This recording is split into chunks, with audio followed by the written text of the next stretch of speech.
সাল্লাল্লাহু আলাইহি ওয়াসাল্লাম। ওই নবীজির কলিজার টুকরা স্ত্রী মা খাদিজাতুল কুবরা রাদিয়াল্লাহু তাআলা আনহা কত দিচ্ছে মৌলবী, বলতেছে নবীজির স্ত্রী মা খাদিজাতুল কুবরা জীবনে কোনোদিন নামাজ পড়ে না। কত দিচ্ছে নবীজির স্ত্রী মা খাদিজাতুল কুবরা জীবনে কোনোদিন রোজা রাখে না। কত দিচ্ছে নবীজির কলিজার টুকরা স্ত্রী মা খাদিজাতুল কুবরা জীবনে কোনোদিন পর্দাই নাকি করে না। আরে মৌলবী বলে কি, বলে কি? আল্লাহ আমরা বুঝার তৌফিক দেন। আমার আল্লাহ তাআলা এই মুনাফিক বেঈমান যারা মানুষের ঈমান হরণ করে তাদেরকে ডাক দেয় নাই। আল্লাহ ডাক দিছে কারে? আরে ঈমানদাররা ডাক দিছে। আমি জানি আপনাদের পার্শ্ববর্তী এলাকার মুনাফিক চলে না, এটা নিয়ে দ্বন্দ্বের দরকার নাই। শুনলি না, শুনলি না? নবীর প্রেমিক তো সব জায়গার ভিতরে নবীর প্রেমের বাগান চলতেছে। এখানে যেমন মানুষ ওইখানে তেমন মানুষ। তবে আমাদের একটা কথা আছে, আমরা নবীর প্রেম নিয়ে জান্নাতের বাগানে সম্পূর্ণ বয়ান শ্রবণ করব ইনশাআল্লাহ।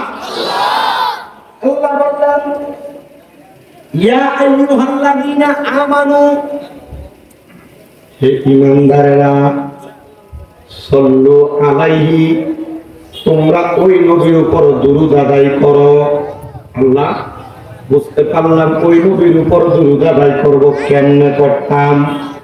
এই যে আপনারা বলে আল্লাহ বলতে দুরূদ পড়তে, তো তোমরা দাঁড়াও কেন? দলিল কি? আপনি তারারে বলবেন ওয়াসাল্লিমু তাসলিমা, তাসলিমান আই তাকরিমান। আল্লাহ কয় সালাম দাও আদবের সাথে। আমরা বিশ্বাস করি নবীর দাঁড়ায়া সালাম দিলে আদব। এই জন্য আপনারা যারা আস্তে আস্তে দুরূদ শরীফ পড়তেছেন, আমি আপনাদের সবার কাছে বলবো মুহাব্বতের আওয়াজে আল্লাহর নবীর উপর দুরূদ আদায় করবেন। নবী আমার বলতেছে উম্মত, আমার কোন উম্মত যদি আমি নবীর উপর একবার দুরূদ শরীফ আদায় করে, আল্লাহর অসংখ্য ফেরেশতারা আমি নবীর কাছে ওই দুরূদ শরীফটা পৌঁছায় দেয়। সুবহানাল্লাহ। আমরা সুন্নিদের একটা আকীদা আছে, আমার নবী হাজির হওয়ার ক্ষমতা আছে। কিন্তু আবার আপনারা প্রশ্ন করব, নবী যদি হাজির হওয়ার ক্ষমতা থাকে তাহলে তোমরা এই হাদিসের কেমনে বিরোধিতা করবা যে আমার নবী না বলছে ফেরেশতারা দুরূদ পৌঁছায়, তো নবী হাজির হইলে দুরূদ কেমনে পৌঁছায়? এবার আমার নবী আরেকটা হাদিসে মুবারাকা বলতেছে, নবী আমার বলে আমি নবীর কোন উম্মত যদি আমি নবীর প্রতি মুহাব্বতে দুরূদ আদায় করে, কিভাবে? খেলা হলো মুহাব্বতের খেলা, প্রেমটা হলো মুহাব্বতের প্রেম। আমার নবী বলেন আমি নবীর উপরে যদি মুহাব্বতে দুরূদ আদায় করে, সে কোন জায়গায় বসে দুরূদ আদায় করে আমি তার ওই জায়গার চিনি। শুধু চিনি না, যে দুরূদ শরীফ আদায় করে আমি তাকে চিনি, তার বাবার নামও জানি। আপনাদের সবার কাছে আবদার, ওই নবীর কাছে আপনাকে ভালো নবীর সাচ্চা পাক্কা উম্মত হিসেবে প্রমাণ করার জন্য বেশি বেশি করে দুরূদ শরীফ আদায় করবেন। আমার নবী বলেন উম্মত, দুনিয়ার জমিনের মধ্যে আমি নবীর যে উম্মত, আমি নবীর প্রতি যত বেশি দুরূদ শরীফ আদায় করবে, জান্নাতের মধ্যে ওই উম্মত আমি নবীর তত কাছাকাছি থাকবে। ওই নবীর কাছাকাছি থাকার জন্য মুহাব্বতের আওয়াজে উচ্চ কণ্ঠে দুরূদ শরীফ পড়েন আল্লাহুম্মা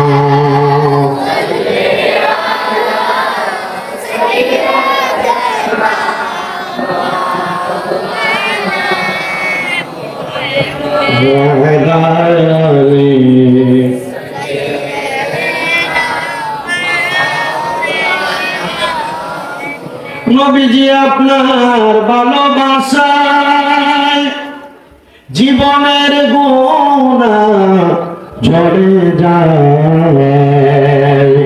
নবীজি আপনার ভালোবাসায় ওয়াসাল করনি জুব্বা পায়। আল্লাহুম্মা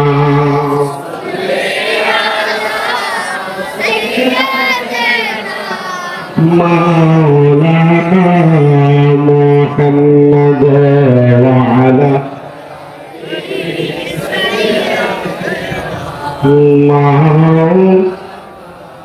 মোহাম্মদ লা ইলাহা ইল্লাল্লাহু লা ইলাহা ইল্লাল্লাহু লা ইলাহা حسبي ربي جل الله ما في قلبي غير الله قال حسبي ربي جل الله ما في قلبي غير الله نور محمد صلى الله نور محمد صلى الله لا إله إلا الله لا إله لا إله الله أعظم هوى وليلى তুমি বেহেশতের মাঝে রাখিলা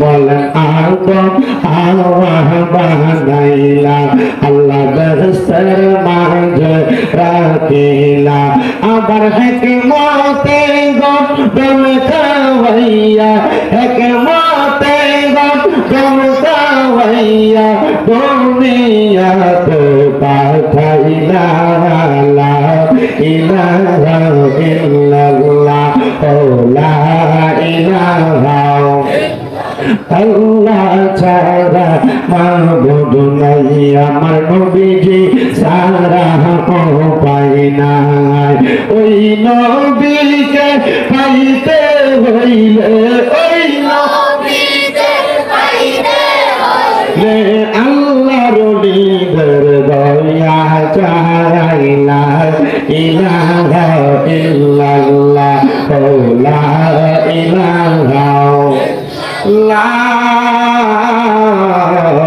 ইলাহা ইল্লাল্লাহ মুহাম্মাদুর রাসূলুল্লাহ সাল্লাল্লাহু আলাইহি ওয়াসাল্লাম আল্লাহুম্মা আমিন আল্লাহুম্মা আমিন আলহামদুলিল্লাহি রাব্বিল আলামিন আসসালাতু ওয়াসসালামু আলা রাসূলিল কারীম রব্বানা যালামনা আনফুসানা ওয়া ইল্লাম তাগফির লানা ওয়া তারহামনা লানাকুনান্না মিনাল খাসিরিন আল্লাহুম্মা আনতাস সালাম ওয়া মিনকাস সালাম ওয়া ইলাইকা আরজু'us সালাম হাইয়িনা রাব্বানা বিস সালাম ওয়া দুখিলনাল জান্নাতা বারাকা দারুস সালাম তাবারাকতা রাব্বানা ওয়া তাআলাইতা ইয়া জাল জালালি ওয়াল ইকরাম আবুদু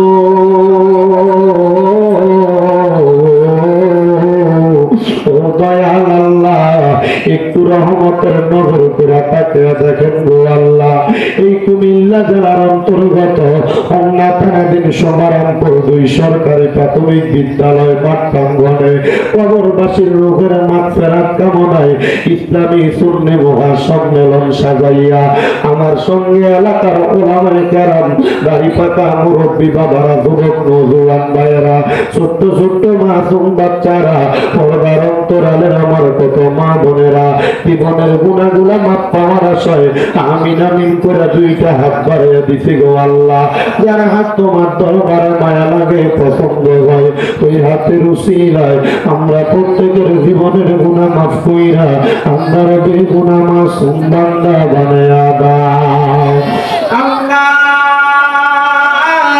ফরিয়াদ তোমার দরবারে গমনি আজকের জান্নাতের বাগানে কে জানি হাত বাড়াইছে কার জানি জগতের মধ্যে মা নাই কার জানি বাবা নাই এরে আমার এই এলাকার ভাই বাবারা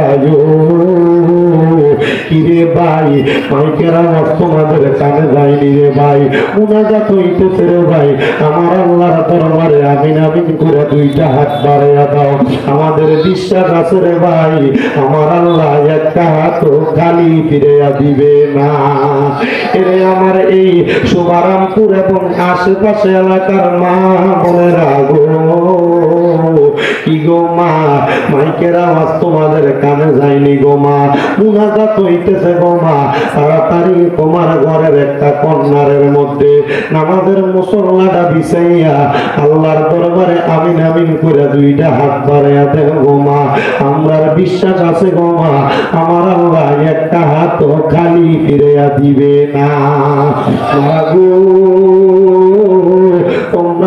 এই এলাকার নাইরি না গো মা। একদিন আসছিল লাল রঙের বেনারসি শাড়ি পইরা, আরেকদিন চলে যাইবা সাদা মার্কিন কাপড় পরিয়া গো মা। তোমরার মতো কত মা বোনেরার জন্য জানি অন্ধকার কবরে আল্লাহ তাআলা আযাব রেডি করে রাখছে। এরে ভাই বাবারা মা বোনেরা, আজকের মুনাজাত কার জন্য জানি? জীবনের শেষ মুনাজাত জানি না রে আল্লাহ, আমার কোন ভাই বাবা মা বোনের জন্য জানি। এলাকার বাসপুরার বাসগুলা পাইকা লাল লাল হইয়া রইছে জানি না রে আল্লাহ, কোন ভাই বাবা মা বোনের জন্য জানি। এলাকার গোরস্থানের মাটি ঢেলা ফালাবি করতেছি। ওই আমার আল্লাহ, আমরার জীবনের গুনাহ ক্ষমা করছনি, আমরার জীবনের গুনাহ মাফ হইছে নি গো আল্লাহ। আমার কবরের আযাব বন্ধ হইছে নি, দাদাদের কবরের আযাব গো আল্লাহ। আমার তোমার মায়া লাগেনি আল্লাহ। আপনার মাহফিলে কে জানি হাত বাড়াইছে, আর জানি জগতের মধ্যে আব্বা নাই, যে বাবা রিক্সা চালাইয়া মাটি কাইটা মাথার গাম পায়ে ফালাইয়া পরের বাড়িতে বদনার কাজ করার জন্য আব্বা জান নিজের জীবনটারে নাশ করে দিছে, রক্তরে পানি বানাইছে। আর জানি এমন আব্বা কবরের বাসিন্দা, আল্লাহ এমন আব্বার কবর জান্নাতের বাগান বানাইয়া দাও ও আল্লাহ। কে জানি হাত বাড়াইছে, আর জানি জগতের মধ্যে মা নাই। রে মা রে মারা মা পেয়া ডাকলে কলিজার আগুন ঠান্ডা হইয়া যায়। আজকে মা শেষ কইরা কত সন্তান জানি বাড়িতে যাইব, সবার মুখ দেখবো, কিন্তু জনম দুঃখী মার মুখটা দেখতো না। আল্লাহ নিজে না খেয়া দে মা খাওয়ায় আমারে বড় করছে, আর জানি এমন মা দুঃখিনী কবরের বাসিন্দা। আল্লাহ গো এমন আম্মায় আব্বার কবরে আযাব দিও না। যাদের মা নাই বাবা নাই, আম্মা আব্বার কবর জান্নাতের বাগান বানিয়ে দাও। যাদের মা বাবা বেঁচে আছে গো, হায়াতে তুইও নসিব করে দাও। আম্মা আব্বার খেদমত করার তৌফিক দান করো। এই মাহফিলে দ্বারা টাকা দিয়া, পয়সা দিয়া, শ্রম দিয়া, বুদ্ধি দিয়া, পরামর্শ দিয়া, মাইক দিয়া, লাইট দিয়া, প্যান্ডেল দিয়া, মিডিয়ার বাইরা সহ সম্মানিত শ্রোতা মন্ডলী, পুরুষেরা, পর্দার আড়ালের মা বোনেরা, আল্লাহ প্রত্যেকের দোয়া তুমি কবুল মঞ্জুর করে নাও। মনিব আল্লাহ অনেক প্রবাসীরা বিদেশ থেকে দোয়া চায়, আল্লাহ আমার প্রবাসীদের দোয়াগুলা কবুল মঞ্জুর করো। প্রবাসীদের হায়াতের দিকে বরকত দাও আল্লাহ। প্রত্যেকের ব্যবসা বাণিজ্য কাজকর্মে চাকরি বাকরিতে বরকত দিয়া, যারা পড়ালেখা করে বিদ্যা বুদ্ধি বাড়াইয়া দাও। বিশেষ করে সুদানের মুসলমানদের উপর অত্যাচার হচ্ছে, আল্লাহ আমার সুদানের মাজলুম মুসলমানদেরকে তুমি হেফাজত করো। আল্লাহ ইসরায়েল জালেম বাহিনীর জুলুমের শিকার আমার ফিলিস্তিনের মুসলমান ভাইরা, আল্লাহ ফিলিস্তিনের মাসুম মুসলমানদেরকে তুমি জালেমের হাত থেকে উদ্ধার করো। আর আমাদেরকে মরণ দেওয়ার আগে বারবার মক্কা মদিনা তাওয়াফ জিয়ারত নসিব করায়া, আখিরি জবানে মধুর কালেমা পড়ায়া দিয়েন লা ইলাহা ইল্লাল্লাহু মুহাম্মাদুর রাসূলুল্লাহ সাল্লাল্লাহু আলাইহি ওয়াসাল্লাম। একটা জবানকে বন্ধ রাখবেন না। আপনারা বলেন মুনাজাত করে দোয়া চাইলাম একজনের কাছে, তিনি কি? আল্লাহ তাআলার কাছে যা চাইলাম আল্লাহ আমাদেরকে দেওয়ার ক্ষমতা আল্লাহর আছে না নাই? ওই আল্লাহর শুকরিয়া আদায় করে উচ্চ কণ্ঠে ধরে পড়েন আলহামদুলিল্লাহ। সুবহানপুর 2 কবরবাসীদের রূহের মাগফিরাত কামনায় ইসলামী সুন্নি মহাসম্মেলনের সম্মানিত সভাপতি হাজী মোহাম্মদ আব্দুল মুনাফ সাহেব, মাহফিলের প্রধান অতিথি যিনি জনাব আব্দুল কাদের সাহেব, ডিএ সড়ক বিভাগ, চট্টগ্রাম প্রহারতলী। মাহফিলের প্রধান বক্তা হিসেবে আমার পর মূল্যবান তকরির করবেন যিনি ঢাকা কেরানীগঞ্জ দক্ষিণের হাউজিং জামে মসজিদের খতিবে মুকাররম, কুকিল কণ্ঠের অধিকারী হযরত মাওলানা মুফতি জহিরুল ইসলাম ফরিদি মাদ্দাদিল্লাহুল আলী। মাহফিলের সম্মানিত ওয়াইদিনে কেরাম, হযরত মাওলানা হারুনুর রশিদ সাহেব, হযরত মাওলানা হাফেজ কারি মোহাম্মদ আবু ইউসুফ আশিকি সাহেব, মাহফিলের প্রধান মেহমান জনাব মোহাম্মদ তোফাজ্জল হোসেন মিস্টার সাহেব সহ সম্মানিত সহসভাপতি বিন্দু, বিশেষ অতিথি বিন্দু, ব্যবস্থাপক বিন্দু, মাহফিল পরিচালক বিন্দু সহ মাহফিলের আশেপাশে ডাইনে বামে সামনে পেছনে বসে থাকা আলেম সমাজ, দাড়ি পাকা মুরব্বী বাবারা, যুবক নৌজওয়ান ভাইয়েরা, ছোট্ট ছোট্ট মাসুম বাচ্চা, পর্দার আড়ালের মা বোনেরা, সবার প্রতি আমার আন্তরিক সালাম এবং মুবারকবাদ।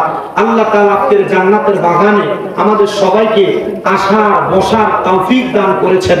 আমরা সবাই সে আল্লাহ তাআলার শুকর গুজার করে মুহাব্বতের আওয়াজে উচ্চ কণ্ঠে জোশে বসে জবান খুলে বলি আলহামদুলিল্লাহ। আপনারা বলেন এই জান্নাতের বাগানে আসতে পেরে বসতে পেরে আমরা সবাই খুশি নাকি বেজার? আল্লাহ আমাদের আশা বসাকে জান্নাতে আশা বসার সাথে কবুল করেন, পড়েন আমিন। আমি আপনাদের কাছে কুরআনুল কারীমের সূরা সফের একটা আয়াত তেলাওয়াত করেছি, যে আয়াতে আল্লাহ তাআলা বলেন হুয়াল্লাযী আরসালা রাসূলাহু বিল হুদা, যে যিনি আপন রাসূলকে হেদায়াত ওয়া দীনিল হাক্কি, সত্য ধর্ম, লিইয়ুযহিরাহু আলা দীনি কুল্লিহি, সেটাকে সমস্ত ধর্মের উপর শ্রেষ্ঠত্ব দান করে প্রেরণ করেছেন। শুধু তাই নয়, ওয়ালাউ কারিহাল মুশরিকুন, তবে মুশরিকরা এটাকে অপছন্দ করে। এই আয়াতে কারিমার তাফসীর করেছেন আল্লামা জালালউদ্দিন সুয়ুতী রাহমাতুল্লাহ আলাইহি। এই আয়াতে কারিমার তাফসীর করেছেন ইমাম বাগবী রাহমাতুল্লাহ আলাইহি। এই আয়াতে কারিমার তাফসীর করেছেন হযরত আহমদ ইয়া খান নঈমী রাহমাতুল্লাহ আলাইহি। তিনজনের তাফসীর একরকম, যে কি, যে আল্লাহ তাআলা এমন একজন রাসূলকে প্রেরণ করেছেন যিনাকে দুইটা জিনিস দিয়ে পাঠাইছেন। বলেন কয়টা?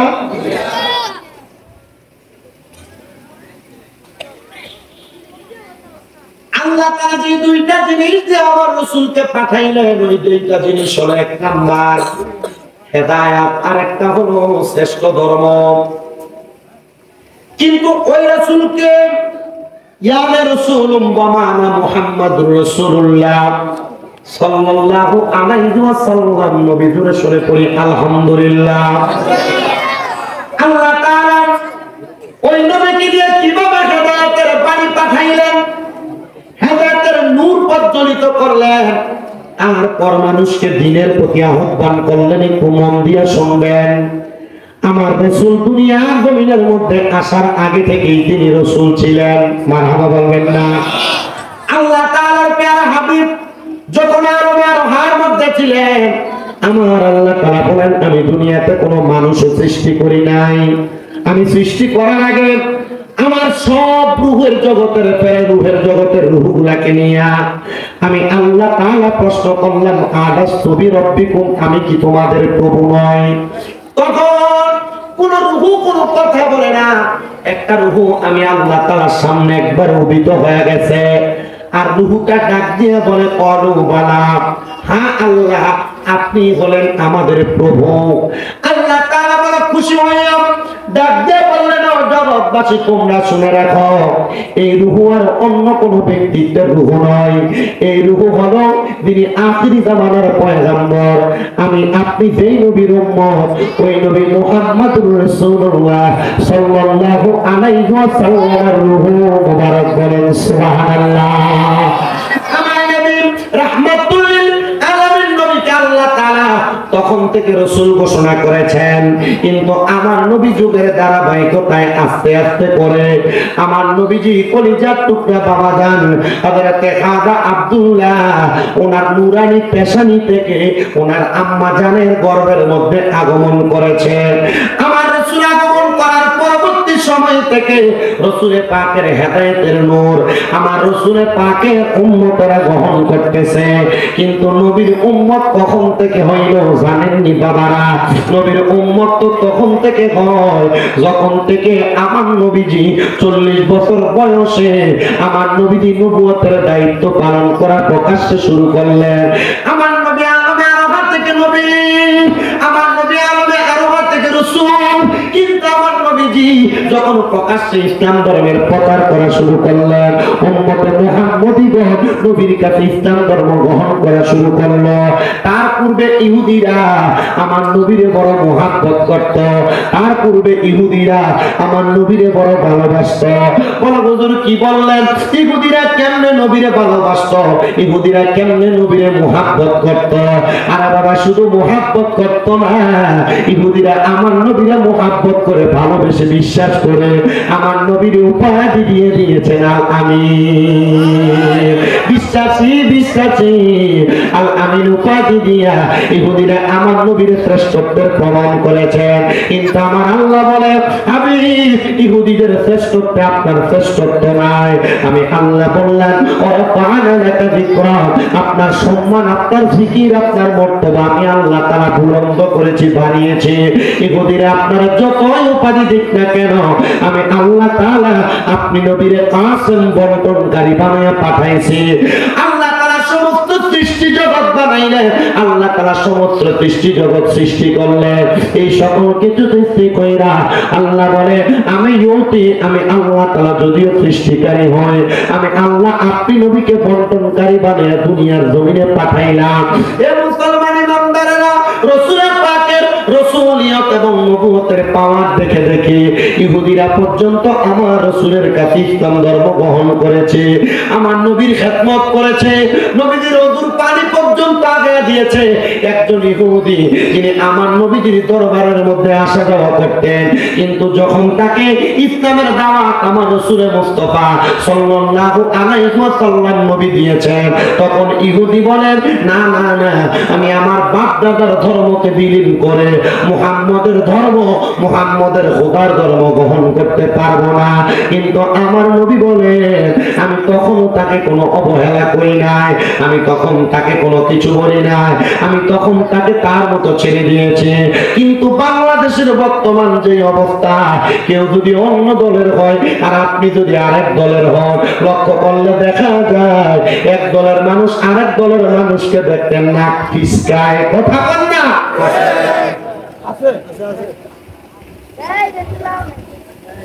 আল্লাহর হাবিব বলেন আমি ইহুদিদেরকেও অবহেলা করি নাই।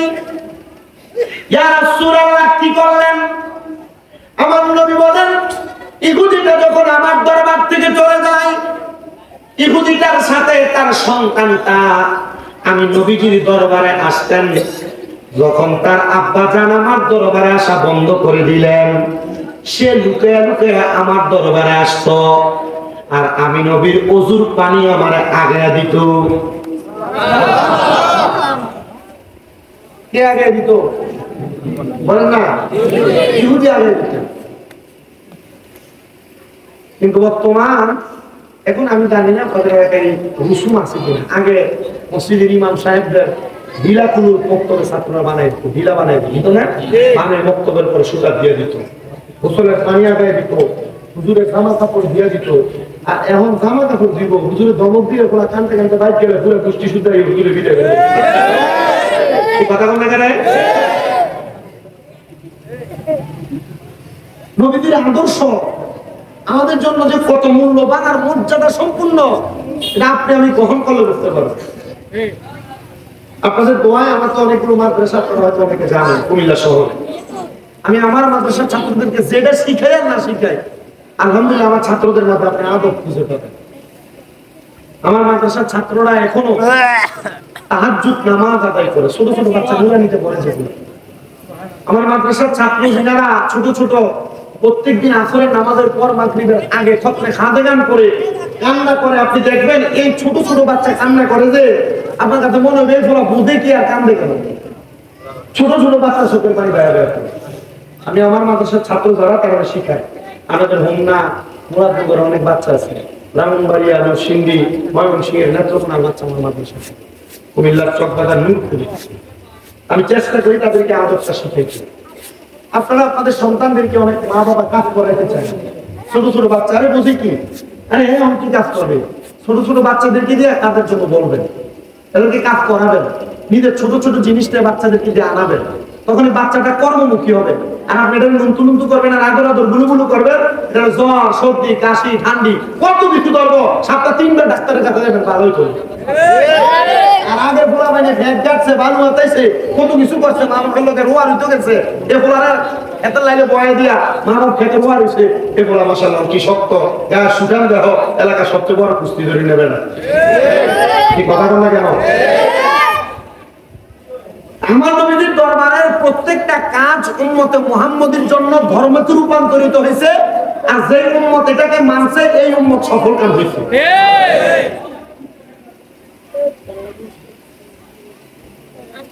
আমার নবী লক্ষ্য করে দেখলেন ওই ইহুদি তার দরবারে আর আসে না, কিন্তু ইহুদির ছোট ছেলেটা আমার নবীদের খেদমত করার জন্য লুকায়া লুকায়া আমার নবীদের ওযুর পানি সে আগায়া দেয়।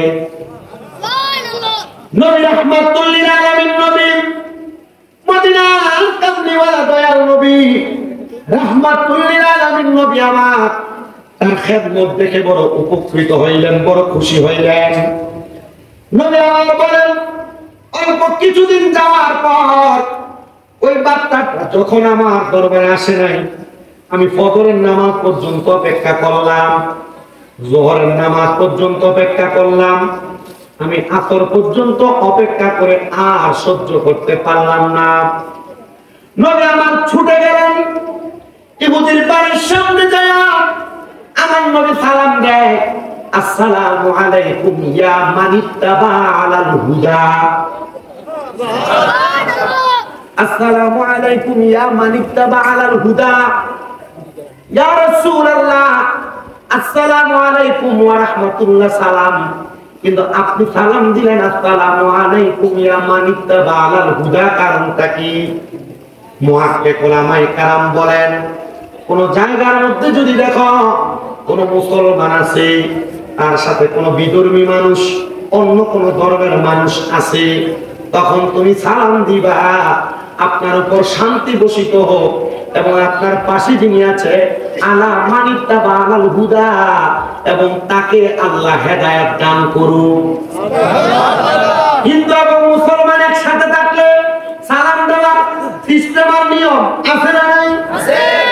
শিখাইলেন নবী মুহাম্মদুর রাসূলুল্লাহ সাল্লাল্লাহু আলাইহি ওয়াসাল্লাম, ধরে বলেন সুবহানাল্লাহ। বলকে জীবন দিয়ে দিব যদি নবী তুমি চাও, ওগো আরজি আমার এই জীবনে একবার দেখা দাও, হাবিবি ইয়া রাসূলুল্লাহ, হাবিবি ইয়া হাবিবাল্লাহ, হাবিবি ইয়া রাসূলুল্লাহ, হাবিবি ইয়া রাসূলুল্লাহ, হাবিবি ইয়া রাসূলুল্লাহ, হাবিবি ইয়া হাবিবাল্লাহ। জানি একদিন হবে দেখা, হবে জীবন ধন্য, সেই দিন দেখার আশা যাব না কো ভুলে গো, যাব না কো ভুলে, কলিজা টুকরা করে দিব যদি নবী তুমি চাও, ও গো আরজি আমার এই জীবনে, আরজি আমার এই জীবনে একবার দেখা দাও, হাবিবি ইয়া রাসূলুল্লাহ, হাবিবি ইয়া হাবিবাল্লাহ, হাবিবি ইয়া রাসূলুল্লাহ, হাবিবি ইয়া হাবিবাল্লাহ। শুনেন, 9:30 থেকে যদি কালেকশন করি, পুলিশ হিসাবে বেড়ে বস করতেছে, হাসিব বেড়ে কল দিবেন, যদি বলে উনি রওনা দিচ্ছে তখন আমি কালেকশন করি। আমি কালেকশন শুরু করে দেবো, কালেকশন শুরু করবো, আমি ঢুকে দেবো। অসুন্দর এরকম না, আমি সুন্দর রাখি, আমি তো ওয়াজ শেষ করি নাই, আমার ওয়াজ এখনো বাকি। আর হোমনা এলাকা আমি নতুন, আমার এই বছর হোমনাতে মাফি আরো 15 করেন, শুধু হোমনা মানসারেন। আমি আলহামদুলিল্লাহ এলাকায় পুরাতন, এই যে ওয়াজ করি না, আমাকে পুরা মানগুলো এরা চিট করে পড়াতাম। হোমনা এলাকার আমার ওয়াজ শুনছেন কেনা কেনা এর আগে মাহফিলে যাইয়া আপনার দেখছেন, এরা আমার পুরান শ্রোতা। এরপর আপনারা যারা আছেন আপনারা নতুন, এই সাইডটাতে আসি না, এই জন্য আপনারা নতুন। আমি ওয়াজটা করি, একটু শোনেন। আল্লাহ রাসূল সাল্লাল্লাহু আলাইহি সাল্লামের আচরণ ইহুদিদের সাথে কেমন ছিল, আর রাসূলের পাকের এই আচরণে ইহুদিরা কিভাবে ইসলাম ধর্ম গ্রহণ করছে। আপনারা যারা এক জাল আরেক জালের লগে সুরাপুরিয়া কাইচাকাচি করেন, ঝগড়া করেন, ফাসাদ করেন, আপনারা লাইগা আপনারা মুসলমান মুসলমান বলেন না, আর আমার নবী ইহুদিদের সাথে বইন না ইসলাম গ্রহণ করাইছে। আমি যে কথা বলতেছিলাম যে মুসলমান এবং বিধর্মী যদি থাকে, আমাদের সালাম কি একরকম না ভিন্ন? সালাম আলাদা রকম আছে না নাই? সালাম দিলে লাভ আছে না নাই? আসসালামু আলাইকুম ইয়া মানিতা মালাল আল্লাহ কবুল করেন। আমিন। আমার নবী গেলেন, নবী আমার যাওয়ার পরে ইহুদির ঘরের ভিতর থেকে কোনো জবাব আসে না। দরজা খুলে দেওয়া হইল, আমার নবীজি ঘরের মধ্যে প্রবেশ করলেন। প্রবেশ করার পর আমার নবী দেখলেন যে ছোট বাচ্চাটা আমার নবীজির ওযুর পানি লাগায় দিতেন, সেই ছোট বাচ্চাটা জ্বরে কাতরাইতেছে, মৃত্যুর সাথে পাঞ্জা লড়তেছে। রাহমাতুল লিল আলামিন নবী ওই বাচ্চাটার মাথার কাছে বসা আমার নবী রহমতের নবী তার দিকে তাকাইলেন। আপনার বাবা আমার নবীর চেহারা মুবারকের দিকে তাকায় একবার, আর ওই ছোট বাচ্চাটার দিকে তাকায় একবার। নবী আমার ছোট বাচ্চাটার দিকে তাকায় আমার নবী বলতেছেন, এ বাবা, তোমার নসিব না কতই ভালো হইতো যদি তুমি ইসলাম ধর্ম গ্রহণ করতা।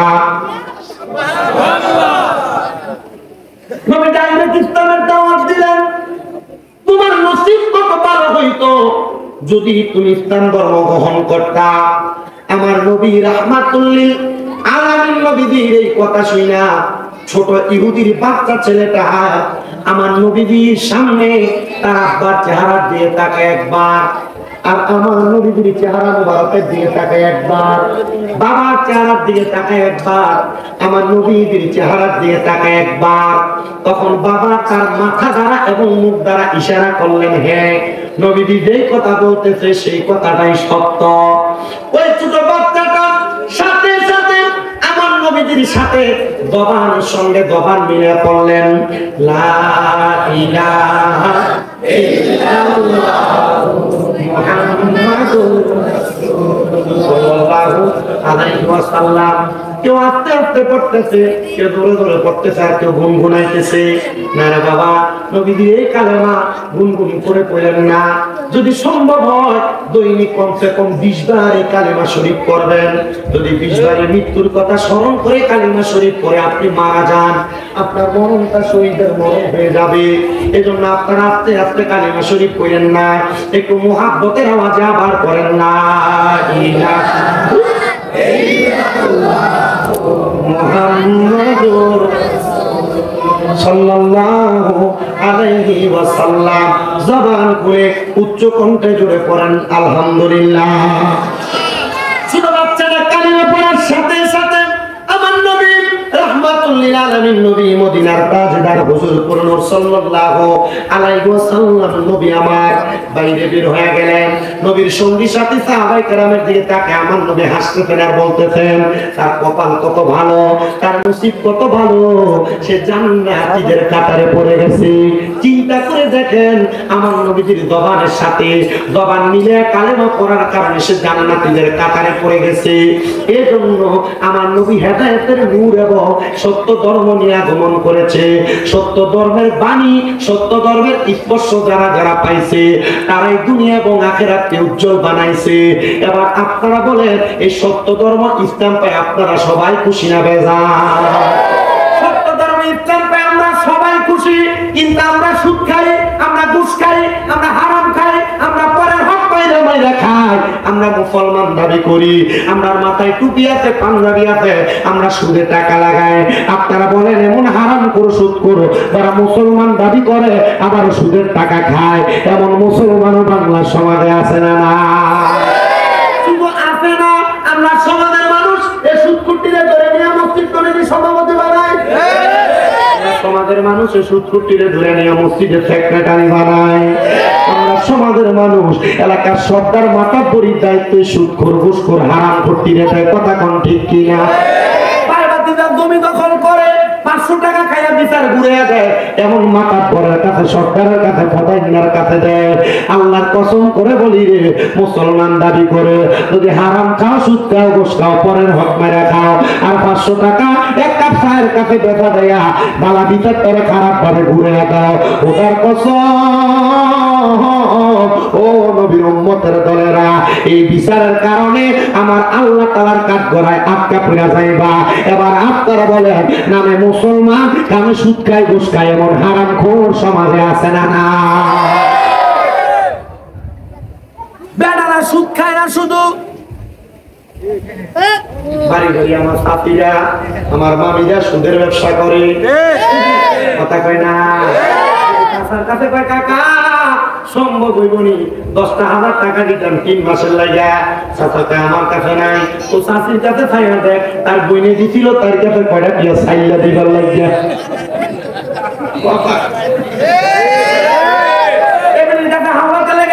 আমার কাছে কে আসেনি, তবে রাখ একটু চাইয়া দেয় আমার বোন, তাই কাছে করা টিয়া, সেগুলা চাইলা চাইলা তাই সংসারটা ফলে, তাই জামাই কামাই যদি নাই, তাই মানুষের টিয়াটি দিলে এগুলা দিয়ে কোন রকম সংসারটা ফলে, মানে বুঝুননি?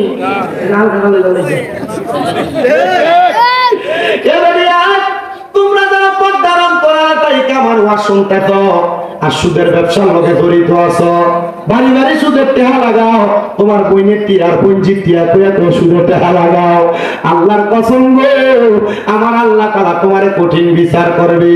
আল্লাহ তাআলা এমন মহিলা সুদ করতে গা আমরা হেফাজত করো, জোরে কোন আমিন।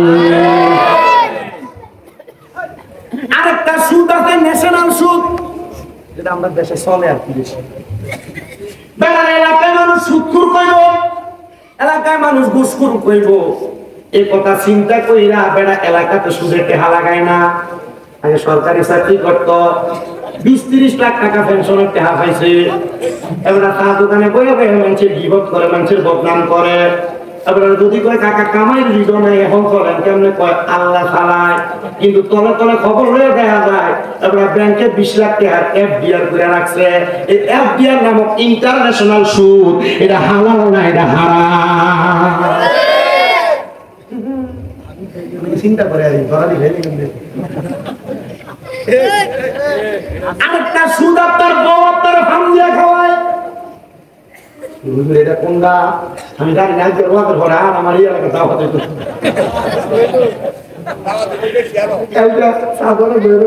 সবই ঠিক আছে, শুধু একটু সাইডে বেড়ে গেছে আসেনি। কুমিল্লা যে কোনো এক থানায় কেউ করার পরে এলাকার সব রাধে আমার দাওয়াত দিত, কিন্তু সাইড তোর এলাকার মাথাওয়ালা মুরুব্বী আর রাধু, তোরা একটা দাওয়াত দিলে তোরা তোরার মতো মাফিক কর, বলা নিকো ঠিক আছে, আমরা রুড়ে করলাম না মাফি, আমরা একা করে বলা হয় না, হালকা মাফিক করে আমার দাওয়াত দিত। আমার দাওয়াত দেখে শুধু আমি কত বছর সুদের ওয়াজ করতে, আমরা এলাকার ইন্টারন্যাশনাল তিনটা সুদখোর, যারা সুদের টাকা দিয়ে কেউ একতলা, কেউ দুতলা বাড়ি বানাইছে, আর কেউ ফোলারে বিদেশ নিয়ে পড়ায়, শুধু একারা আমাদের বিরোধিতা করছে, সবাই আমি বেশি পালা করি।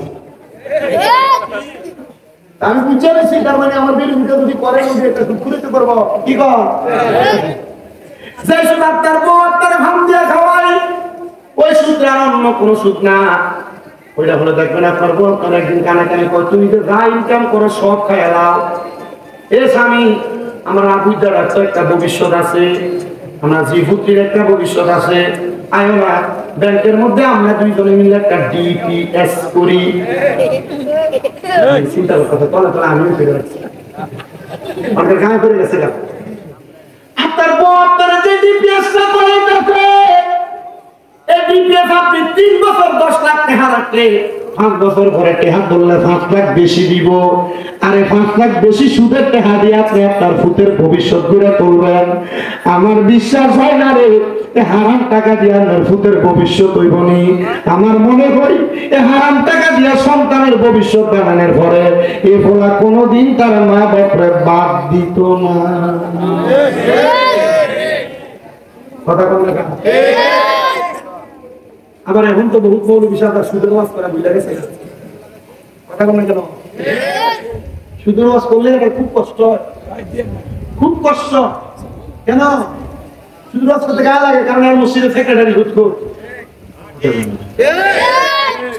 সুদের ওয়াজ করবো কেমনে? সামনে তো 2-3টা থেকে সাদা সাদা পাঞ্জাবি লাগাইয়া একবার ভাত লাগা ওটা সোদে আবার টুপি লাগাইয়া জুমার দিন দাঁড়িয়ে ধরে ফেরত করে সে খিচ্চা সে করে বইয়ে দেখা যায় এটা সুদ করে এটা ঘুষ কর এটা ভাই বোনের জমি সম্পদ মাইরে এটা খাইয়া সামনে এ বসে ওনার এই ওয়াদার মুখে বাইরে না।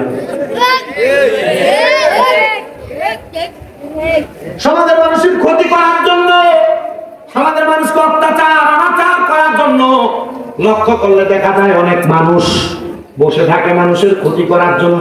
এমন মানুষও আছে না? কাম হলো সমাজের মানুষের ক্ষতি করা। শোনেন, এবার আপনাদেরকে আমি একটা সুন্দর ঘটনা শোনাই। অসুবিধা কথা রে আসার আগ পর্যন্ত আমি আপনাদের কোয়াদগুলো শোনাই, আপনাদের মনোমুগ্ধ করার চেষ্টা করব। আল্লাহ হাবিব সাল্লাল্লাহু আলাইহি ওয়াসাল্লামের সবচেয়ে পাক্কা একজন বান্দা, যিনার নাম হলো হযরতে আব্দুল্লাহ মারুফ মুসাফি রাহমাতুল্লাহ আলাইহি। আপনারা ওয়াজটা বুঝার জন্য আমি আপনাদেরকে হযরত ইমাম মুসাফি হিসেবে ওনাকে চিনাইলাম। ইমাম মুসাফি বলেন, আমার একটা খাসিয়ত ছিল, আমি যখন ফজরের নামাজ আদায় করতাম, ফজরের নামাজ আদায় করে আমি আমার নামাজের মুসল্লা থেকে উঠতাম না। হে ইমাম মুসাফি, আপনি কেন নামাজের মুসল্লা থেকে উঠতেন না? ইমাম মুসাফি বলেন, আমি ফজরের নামাজ আদায় করে আমি সূর্য ওঠার আগ পর্যন্ত নামাজের মুসল্লায় বসে থাকতাম। ফজরের নামাজের পরে সূর্য ওঠার পরে একটা নামাজ করে, যে নামাজের নাম হলো দোহারের নামাজ। কিসের নামাজ? দোহারের নামাজ আদায় করতাম। বেশি করে কোনো কাজ থাকছে না। মাদ্রাসা লেভেলের মিশকাতুল মাসাবির বাবু সালাত অধ্যায়ের মধ্যে হাদিসগুলো আছে। আমার নবীজি ততক্ষণ পর্যন্ত ফজরের নামাজের পরে নবীজি নামাজের মুসল্লা ত্যাগ করতেন না, যতক্ষণ পর্যন্ত আমার নবী সূর্য উদয় হওয়ার পরে 2 রাকাত নামাজ না আদায় করতেন। আব্দুল্লাহ মারুফ মুসাফি বলেন, আমি প্রত্যেক দিন আমি ওই দোহারের নামাজ আদায় করে করে নামাজের মুসল্লা থেকে আমি পড়তাম। কিন্তু একদিন আমি সারা রাত্র ইবাদত করার কারণে আমি আমার ফজরের নামাজ আদায় করে আমি নামাজের মুসল্লার মধ্যে বসে রইলাম। আমি বসে বসে ইস্তেগফার করতেছি, আমি বসে বসে আল্লাহ তাআলার জিকির করতেছি। কিন্তু আমি ওই দিন জিকির করতে করতে ইস্তেগফার পড়তে পড়তে আমি আমার নামাজের মুসল্লার মধ্যে ঘুমায় গেছি। এমন হয় না? আমি যখন আপনাদের দোয়া, আমি 70 সাল থেকে মাহফিল করি, হিসাব করে দেখলাম 9 বছর চলে ওয়াজের বয়স। আমি যখন 18 সালে মাহফিল করি, আমি চট্টগ্রাম থেকে একদিন মাহফিল করে আইসা কুমিল্লা সন্দেশ, তখন আমি বাবা হযরত ইব্রাহিম আলাইহিস সালাম মসজিদে ইমামতি করি। আমি দেখলাম যে মুয়াজ্জিন আযান দেয়, আমি ইমামতিতে দাঁড়াই গেছি। আমি দাঁড়ায় আমি নামাজ পড়াইছি, পরে মুসল্লি বিদায় হয়েছি। আমি শরীর এমন ক্লান্ত, মসজিদে কইছি আমার যেহেতু শেষ, তুমি যাও, আমি আসি এখানে, ফ্যানটা বন্ধ করে রাখবো। আমি নামাজের কষ্ট করে আসছি তো মাহফিল করে, শরীর এমন ক্লান্ত, আমি নামাজের মুসল্লা যে ঘুমাইছি, মুয়াজ্জিন যোহরের নামাজ আদান দিতে হয়, আমার ডাক দিয়ে বলতে, হুজুর ওঠেন না, যোহরের ওয়াক্ত হয়ে গেছে। এমন হয়, এমন হয় না? আমরা আল্লাহর হাবিব সাল্লাল্লাহু আলাইহি ওয়াসাল্লাম এবং নবীদের উম্মতে মুহাম্মদের ভিতরে যারা সালেহীন, তারা ইবাদত করতে করতে হইতো, আমরা তো মাহফিল করে জার্নি করতে করতে হয়। গতকালকে রাত্রে আপনি তো আমাদের ব্রাহ্মণবাড়িয়াতে মাহফিল করে বাড়িতে আজকে 7:30 হচ্ছে। আর মাশাআল্লাহ দিয়ে যে রাস্তা, মনে হয়েছে আমার শরীরের বিভিন্ন বস্তুগুলো শরীরের সাথে লাইগা নাই। আমি আপনাদের এখানে আস্তে আস্তে অনেক চেষ্টা করছি, গাড়িতে একটু ঘুমাইতে পারি না, দুপুরবেলা ভাত পর্যন্ত খাইতে পারি না, এমন অবস্থা হয়েছে। এই না সিজনের শুরু, রমজানের আগের দিন পর্যন্ত মাহফিল রানিং চলবে। আমার কথাই তো আপনার আমাদের জন্য একটু দোয়া করে। 1 নম্বর, 2 নম্বর, নবীজি যে নামাজটা পড়ছে, নবীজির উম্মতের সালেহীন যারা, নেককার যারা, তারাই নামাজটা পড়ছে। আচ্ছা কোন তো আমরা নবীজির উম্মত হইয়া আমাদেরকে নামাজটা পড়ার দরকার নাই? অনেকে চিন্তা করে, হুজুর ফজরের নামাজই তো পড়ি না। ফজরে আপনারা জানেননি নবীজি মেরাজ থেকে কয় ওয়াক্ত নামাজ ছিল? 50 ওয়াক্ত নামাজ ছিল। আপনি পড়েন কয় ওয়াক্ত? 5 ওয়াক্ত করলে তো আল্লাহ আমার নামে 50 ওয়াক্ত সওয়াব দেয়, জানেননি? 50 ওয়াক্ত সওয়াব দেয়। কিন্তু এই যে 50 ওয়াক্ত নামাজ, এই নামাজটি কোন দিন? এই যে ইশরাকের নামাজ, কাসরের নামাজ, দুহারের নামাজ, আওয়াবিনের নামাজ, তাহাজ্জুদের নামাজ, সালাতুল খায়রের নামাজ, এমন অনেক নামাজ আছে যেটির নাম আমি এখনো জানি না। যে নামাজটি উম্মতে আদায় করার দরকার আছে না, আমরা এখন এই জাতের উম্মত নাই। যে জাতের উম্মত আগে বৃষ্টি হইতো না, এলাকার ক্ষেতের ভিতরে বড় বড় ফিল্মা শেখলার আইনা এই নামাজটা পড়েন। যারা মুরব্বী আছেন, আপনাদের তো ঘুম হয় না। আমার কাছে সবচেয়ে বেশি ভালো লাগতেছে এই যে দরবারি টুপিগুলো আছে, বিশেষ করে আজকের মাহফিলে যুবকরা সাইডে মুরব্বী রয়ে গেছে। এটা আমার কাছে বেশি ভালো লাগছে। আলহামদুলিল্লাহ, আল্লাহ তাআলার শুকরিয়া। আর এটা হওয়ার একটা কারণ আছে, কারণ এখন এই টাচ মোবাইল দিয়া কি খেলা না, সবজি খেলা, ফ্রি ফায়ার খেলা। আমি আইতো দেখছি এই যে রাস্তাটার পাশে দিল্লির মতো বানাইয়া এক লগে 10-12টা পুলিশ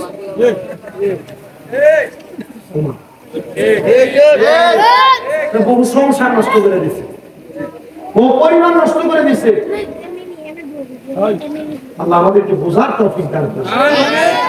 আমি আমার মা বোনদেরকে বলবো, আমি আমার ভাই বাবাদের কাছে বলবো, আপনাদের যাদের স্ত্রীরা আপনাদের সন্তানদেরকে ভাত খাওয়ানোর জন্য সামনে মোবাইল আর কার্টুন দিয়ে রাখে, এটা পরিহার করেন। মানে আপনার সন্তান অটিজমের শিকার হবে। অটিজম বোঝেন তো, এটা মাদুর হয়ে যাবে, এটা চোখে কম দেখবে, ট্যাগরা হবে, হাত পা বিকলাঙ্গের মতো হয়ে যাবে, উল্টা পাল্টা হাঁটবে, হাঁটতে যে পড়ে যাবে, পড়ালেখায় মন বসবে না। কেন জানেন? ওই যে মোবাইলের প্রতি আসক্তির কারণে। এই মোবাইল আসক্তি, এই মোবাইল ডিভাইসের যে ভাইব্রেশন আপনার সন্তানের ব্রেনে অ্যাটাক করে, এই ব্রেন অ্যাটাক করার কারণে আপনার সন্তানের ব্রেন শক্তি লোপ পায়, স্মৃতি শক্তি লোপ পায়। আপনি আপনার স্ত্রী মাশাআল্লাহ দিয়ে কত সুন্দর মোবাইলের কার্টুন লাগিয়ে দেয়, যদি ধমক দেয় এই মোবাইল লাগবে কেন, আরে কার্টুন না লাগালে বাচ্চাটা ভাত খায়, আর একদিন 2 দিন 3 দিন দেখবেন আপনি খাবে। এখন এটা করার কারণ কি?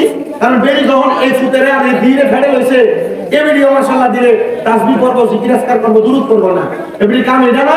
এমনি কি করছে? সন্তান গর্ভে আর বই বই টিকটক শেষে। এটা ঠিক করে আমি খাইতেছি কিন্তু কথা বলেন না কেন? আছে না? আর হুজুর বড় পীর গাউসে পাক আব্দুল কাদের জিলানীর মা কয়, আমি আমার ফুতের গর্ভে লইয়া 18 পারা কোরআন পড়ছি। গাউসে পাক আমি দুনিয়াতে আসার পর 18 পারা কোরআন শরীফ এমনি মুখস্থ করাইছি। তো তুমি করো, তুমি তোমার ফুতের দিয়ে গর্ভে লইয়া তুমি টিকটক চাইবা, আর এই ফুতে বড় হয়ে তোমার ভিক্ষা করবে। কথা বলেন কেন? ঠিক আছে। আর গাউসে পাকের মতো আল্লাহর ওলি মার গর্ভ থেকে 18 পারা কোরআন শুনছে, আর দুনিয়াতে 18 পারা কোরআন শোনাইছে। আপনারা বলেন, আমরা আমাদের সন্তানদেরকে ভালো করার জন্য এমন একটা আদর্শ স্ত্রী বিবাহ করানো দরকার আছে না? স্ত্রী আদর্শ রূপের থেকে আপনি বেরিয়ে ফজরের আমাদের কথা বলতে পারেন না, কারণ আমি নিজে ফজরের সময় নাই করে দিয়ে ঘুমান হয় না। কথা বলেন, আপনার কষ্ট হইতেছে?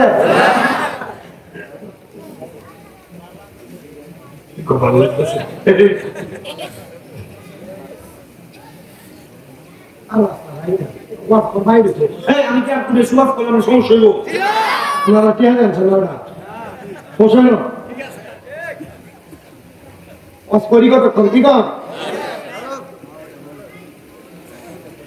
আমার মুসলমানেরা পড়েন সারা দুনিয়া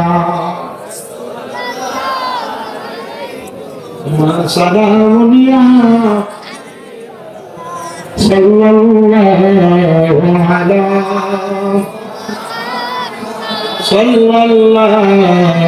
আলাইহি সাল্লাল্লাহু আলা মুহাম্মাদ সাল্লাল্লাহু আলাইহি ওয়াসাল্লাম।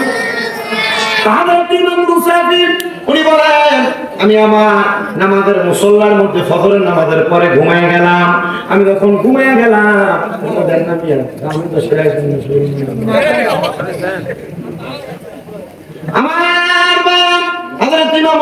বলেন আমি যখন ঘুমায় গেলাম, আমি ঘুমানোর পরে হঠাৎ করে আমি আমার এলাকার একজন নিকৃষ্ট ব্যক্তিকে স্বপ্ন দেখলাম। ভালো মানুষ না খারাপ? আমি দেখলাম ওই নিকৃষ্ট ব্যক্তি, সেই ব্যক্তি আল্লাহ তাআলার সুন্দর জান্নাতে বাগানের মধ্যে ঘুরতেছে আর ঘুরতেছে। আমি তারে আমার ঘুমের ঘরে স্বপ্নে তারে কষ্ট করলাম, এ আল্লাহর বান্দা তুমি না নেশা করতাম, তুমি না বাজে কাজ করতা, তুমি না মানুষের প্রতি হারাম ভাবে অত্যাচার অনাচার করতা, তোমার মতো ব্যক্তি কোনদিন এমন ভালো জায়গায় থাকতে পারে না, এটা আল্লাহর কোরআন বলে। তোমার কারণটা কি তুমি আমার বলো। ওই আল্লাহর বান্দা ডাক দিয়ে বলতেছেন, আমি সারা জীবন হারাম খাইছি, নেশা করেছি। যারা নেশা করেন এই কথাটা একটু মনে রাখবেন, যারা নেশা করে, নেশা করার সময় তারা ঈমান থাকে না, তারা বেঈমান হয়ে যায়। মদ, গাঁজা, ইয়াবা, এমন যত রকমের নেশা আছে, নেশা যখন করে, নেশা করে তখন কি থাকে না, নেশা করে বেঈমান হয়ে যায়। কালেমা পড়ার আগ পর্যন্ত তার ঈমান ফিরে আসে না।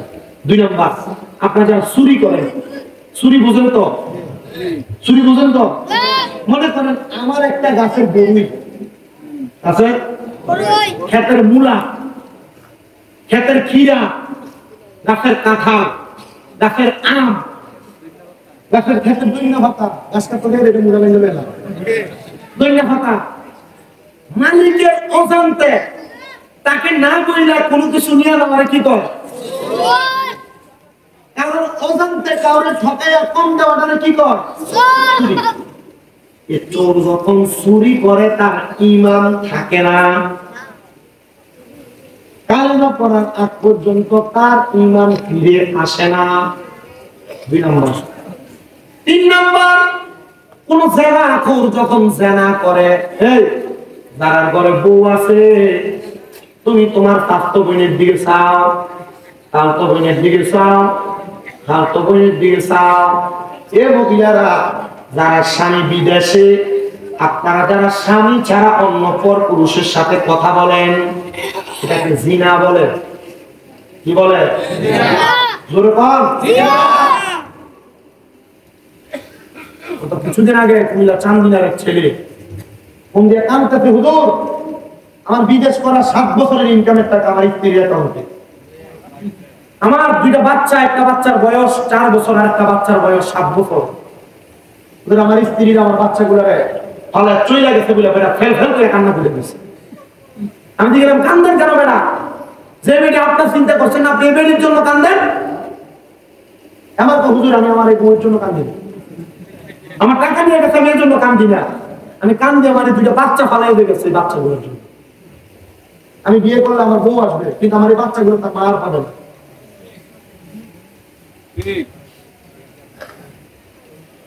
এমন আপনাদের স্ত্রী থাকার পরে যারা ব্যভিচারে লিপ্ত, যে মহিলাদের স্বামী প্রবাসে থাকার পরেও তারা পরপুরুষের সঙ্গে কথাবার্তা বলে, আল্লাহর নবী বলেন, আপনারা মনে করেন শুধু মেলামেশা করলেই মনে হয় জিনা না।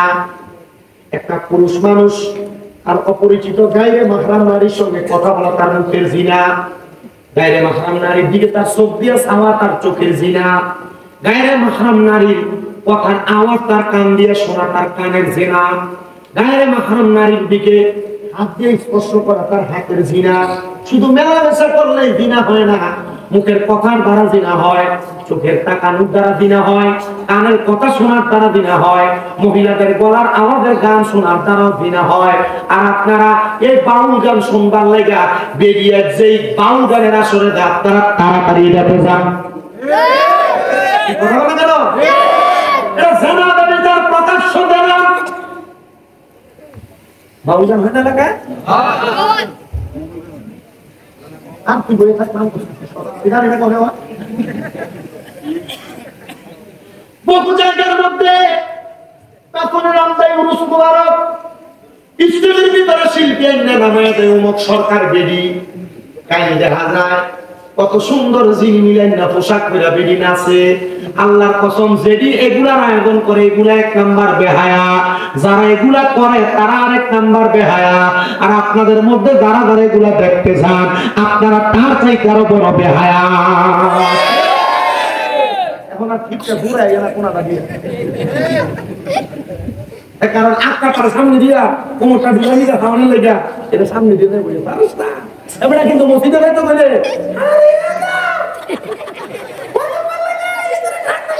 সামনে মারি ধাক্কা মেরে বলে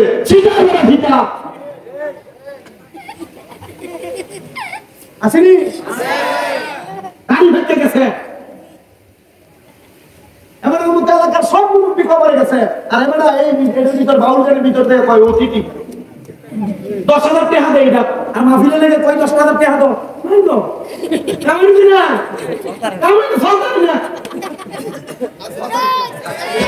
আসেনি বলছি তো বিটিতে কোমর না খালি খাইবার লাগা তোমার কাছে 10,000 টাকা আছে, বাউন্ডারির ভিতরে তুমি অতিথি, আল্লাহ কবরে গেলে এমন ভিড়া ভিড়বো মাগা আন্টি সমান গোবরা।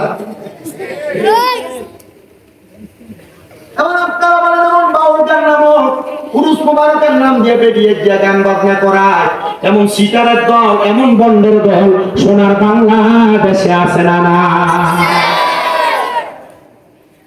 না আল্লাহর নবী পুরুষ মোবারক নামাজ হবে, ওয়াজ নসিহত হবে, কোরআন হাদিসের কথা হবে, তুমি বেরিয়ে দিয়ে গান করো, আর এটা আমার সুন্নি দাবি করে কথা বলে কেন? এটা সুন্নি না, এটা সুন্নিয়তের লেভেল লাগায় বন্ডামি করে, এটা সুন্নি না, এটা বন্ধ কথা বল না কেন? হকানি সুন্নি দ্বারা তারা কখনো এমন গান বাজনা বেরিয়ে দিয়ে করে না। কষ্ট করছে ওনারা ওই প্রথম বক্তব্য দিয়ে বলছেন কি সমাধি শেষ আমাদের একটু কষ্ট হবে। আমার ভাইরা বাবারা উনি ডাক দিয়ে বলেন ও আল্লাহ সরি 3 নাম্বার বলতেছিলাম, জেনাকারী জেনা করার সময় তার কি থাকে না? তাহলে কয় প্রকার ব্যক্তির ঈমান থাকে না? 1 নাম্বার চুরি করার সময়, 2 নাম্বার জিনা করার সময়, 3 নাম্বার নেশাখোর নেশা করার সময়। এই 3 ব্যক্তির ঈমান থাকে না। তার মানে এরা কি ঈমানদার না বেঈমান?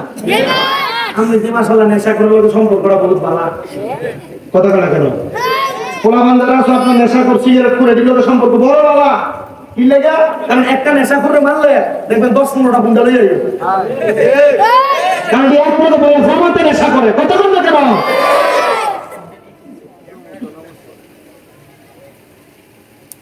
উনি ডাক দিয়ে বলেন আমি নেশা করতাম ঠিক কথা, আমার একটা সন্তান আমার নেশা করতে দেখে আমার বাপ বলা অস্বীকার করছে। আচ্ছা বাপ না ফুটের ত্যায্য করবো? ফুটে অশালীন চলছে, ফুটে কোরআন হাদিস সম্মত ফতের বাইরে চলছে, কারণ ফুটে বাপের কি করছে? ত্যায্য করছে। আমার সন্তান আমার ত্যায্য করেছে,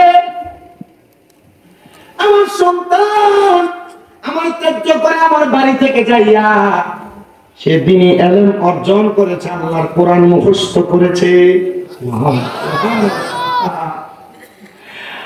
আরে আমার মুসলমান এই সুবর্ণপুরের আমার মা, তোমার সন্তান যদি তোমার মরার পরে জানাজাটা পড়ায় তোমার কপাল খুলে গেছে মা।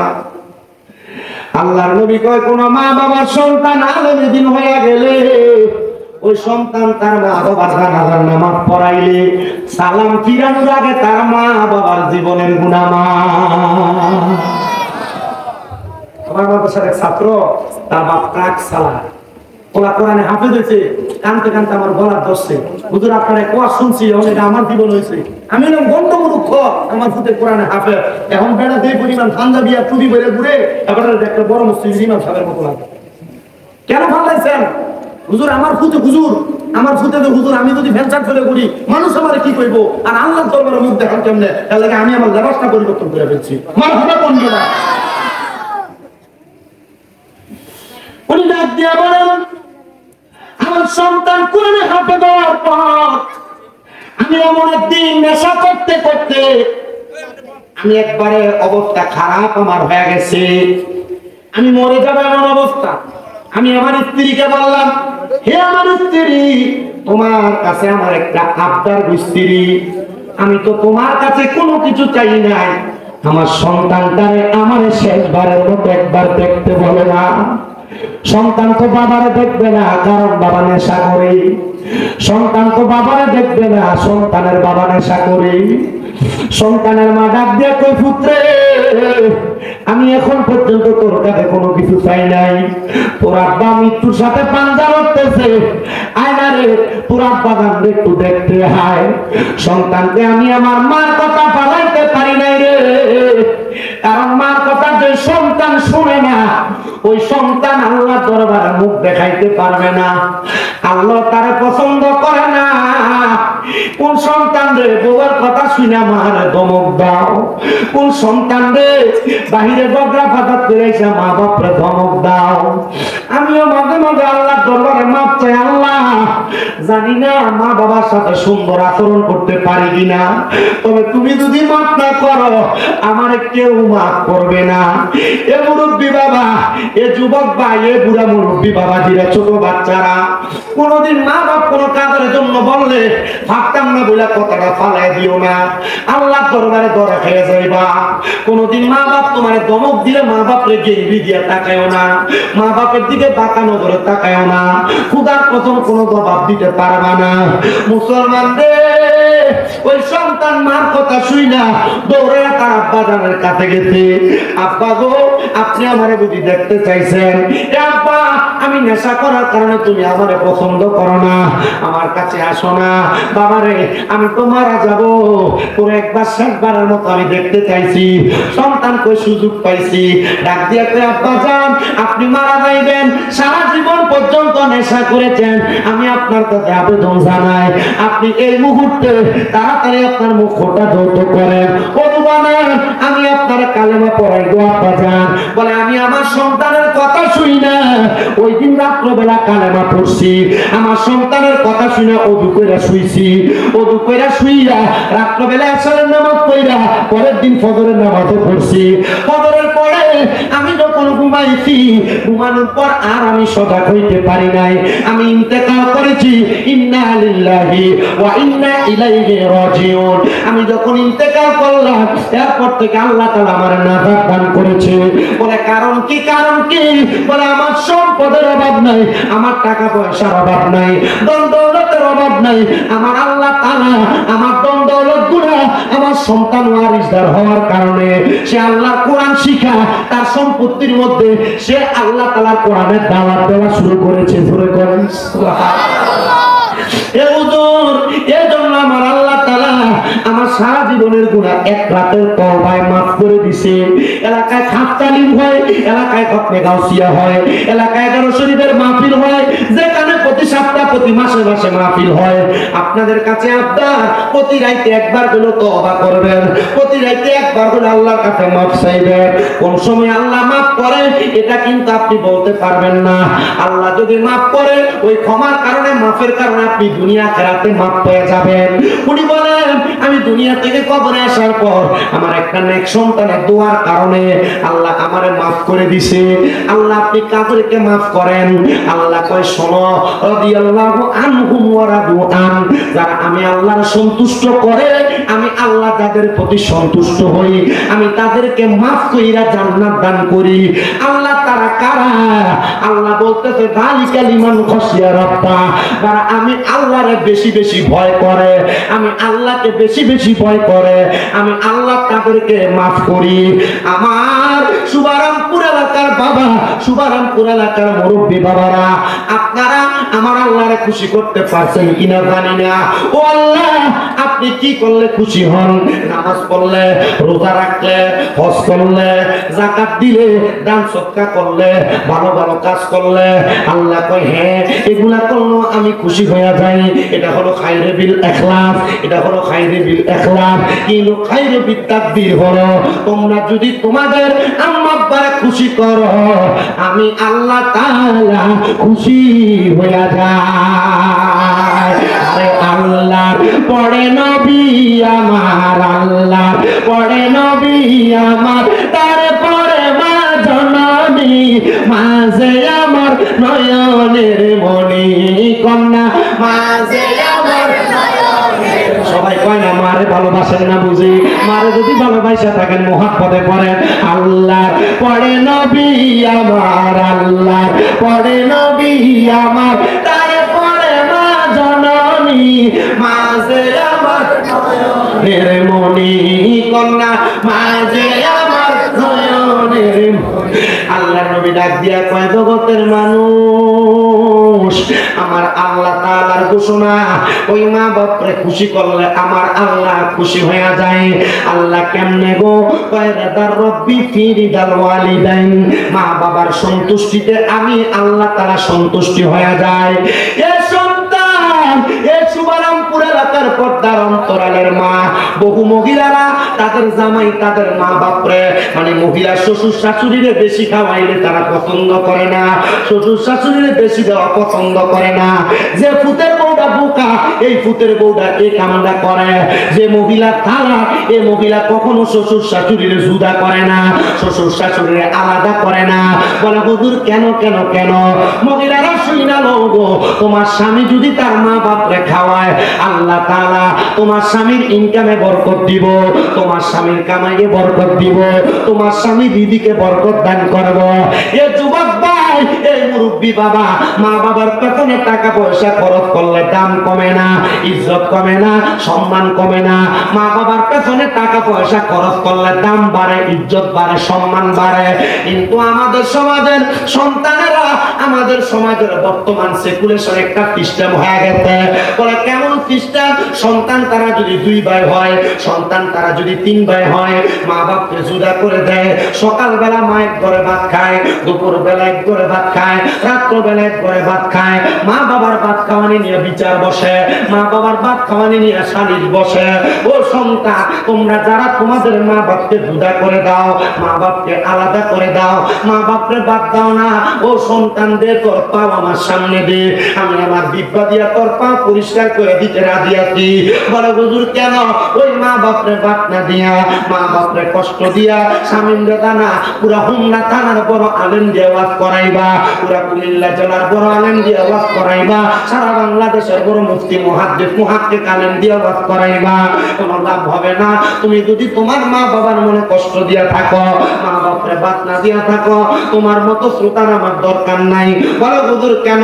আল্লাহর নবী কয় তাকাতুর রব্বি ফি তাকাতিল ওয়ালিদাইন, আম্মা বড় সন্তুষ্টিতে আমার আল্লাহ তাআলা অসন্তুষ্ট হয়ে যায়। কে রে মা বাপ অসন্তুষ্টি করছো? ওয়াদা করো এখান থেকে যাওয়ার পর মা বাবার পাগুলোর মধ্যে ধরে মাপ চাইবা। অনেকে হয়তো চিন্তা করে হুজুর আমি মা বাবার পায়ে ধরে মাপ চাইবো, আমি না বুড়া হয়ে গেছি, আমি না বিয়ে করছি, আমার না সন্তান আছে, মা বাবার পা ধরলে কেমন দেখা যায়? না রে সন্তান না, আম্মা আব্বার পায়ে ধরলে দাম কমে না, আম্মা আব্বার পায়ে ধরলে সম্মান কমে না, আম্মা আব্বার পায়ে ধরলে ইজ্জত কমে না। আরে আমার দিকে তাকাও, আমি আলেমের দৌড় দিয়ে ওয়াজ করি না, আমার কোনো আলেম কালাম নাই। আমি কুমিল্লা ইউনিভার্সিটিতে বাংলায় অনার্স ফাইনাল করেছি, আমি কুমিল্লা আলিয়া মাদ্রাসায় কামেল 2য় বর্ষে এখন ফাইনাল পরীক্ষা দিব। তবু আমি বলতে পারি আমি আমার আলেম দিয়ে ওয়াজ করি না। কারণটা কি জানো? আমি এই দিন মাদ্রাসায় 6-7 পড়ি, আমি একটা ওয়াজে শুনছিলাম আম্মা আব্বার কদমের মধ্যে চুমা দিলে আল্লাহর জান্নাতের চৌকাঠে চুমা দেওয়ার সওয়াব পাওয়া যায়। ওই দিন রাত্রবেলা বাড়িতে যাইয়া আমি আমার আম্মা আমার আব্বা জান খাটে ঘুমন্ত, আমি তার পায়ে চুমা দিছি, চুমা দিছি বিদায় আল্লাহ তাআলা আমার জগতের মধ্যে মানুষের কাছে পরিচিত বানাইছে। আল্লাহ সুন্দর গাড়ি চড়ায়, দামি বাড়িতে রাখায়, এটার অন্য কোনো কারণ না, একমাত্র আমার মা বাবার দোয়ার বরকতে।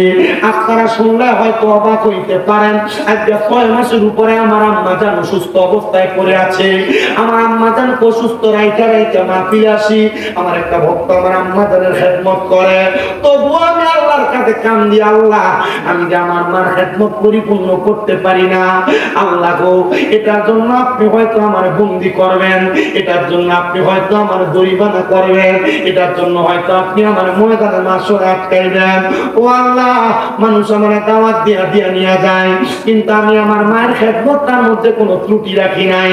আমি জানি যেই দিন আমার আম্মা জানের অপারেশন হয়েছে, ওই দিন থেকে আমি আমার আম্মা জানের পাশে পাশে ছিলাম। আমার আম্মা জান যেই 2 মাস পর্যন্ত উঠা বসতে পারে নাই, আমার মা যে খাটে ঘুমাইতে আমি পাশে নিচে আমার আম্মা জানের পাশে ঘুমাইছি।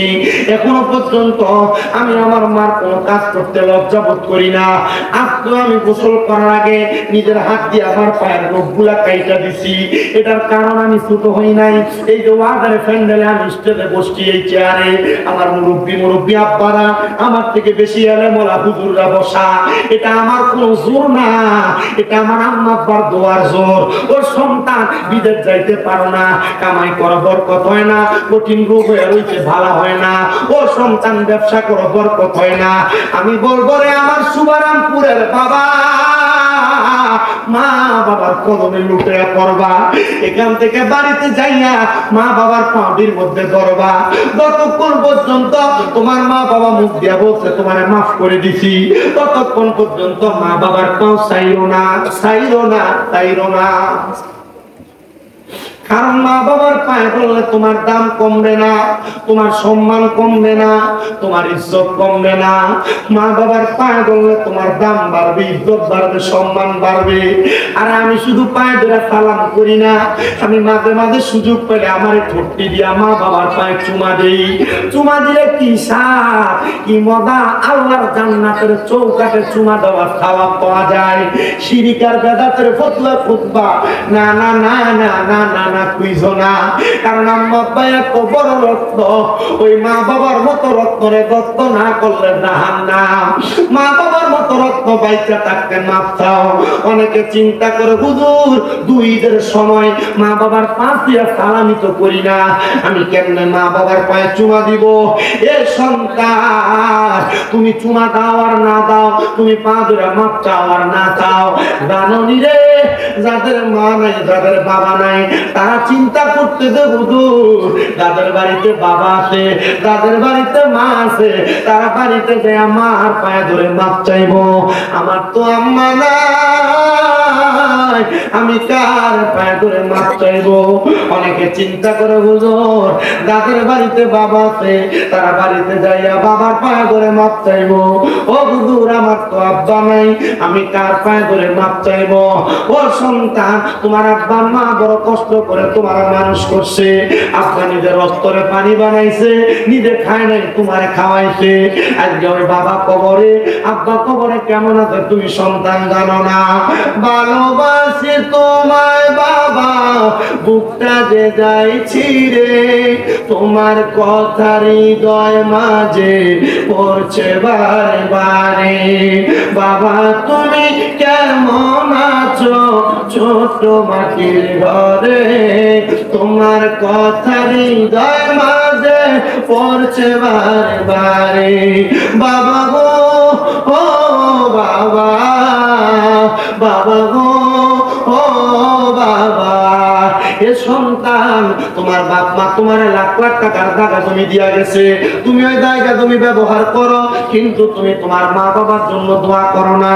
সন্তান রে, মা বাপ তোমার যে লাখ লাখ টাকার সম্পদ দিয়া গেছে, তুমি প্রতি মাসে মা বাপরে যদি ফল কিনা খাওয়াইতা, তুমি 12 মাসে 12,000 টাকার ফল কিনা খাওয়ানো লাগতো। কিন্তু তোমার মা, তোমার আব্বা যান এখন কবরে, মা বাপরে খাওয়াইতে পারো না। মা বাপদের জায়গা জমি দিয়া গেছে, যদি তোমার না থাকতো, যদি ভাড়া থাকতা, প্রতি মাসে 5,000 করে ভাড়া দিতা, 12 মাসে 60,000 টাকা ভাড়া দেওয়া লাগতো। একটা সন্তান কইবা হুজুর আমার মা বাপ থাকলে মা বাপরে খাওয়াইতাম। এই কবরস্থানটার জন্য আমি আমার আম্মা আব্বার মহাব্বতে আমি 20,000 টাকা আল্লাহর রাস্তায় দান করে দিব, আমি 50,000 টাকা আল্লাহর রাস্তায় দান করে দিব, আমি 10,000 টাকা আল্লাহর রাস্তায় দান করে দিব। প্রধান বক্তার কাছে মাইক দেওয়ার আগে আমি একটা সন্তান চাই যার মা দুনিয়াতে নাই, যার বাবা দুনিয়াতে নাই। বলে হুজুর আমি যদি আমার আম্মা আব্বারে পাইতাম, আমার সম্পদের সব আমি আমার মা বাবার পেছনে ব্যয় করতাম।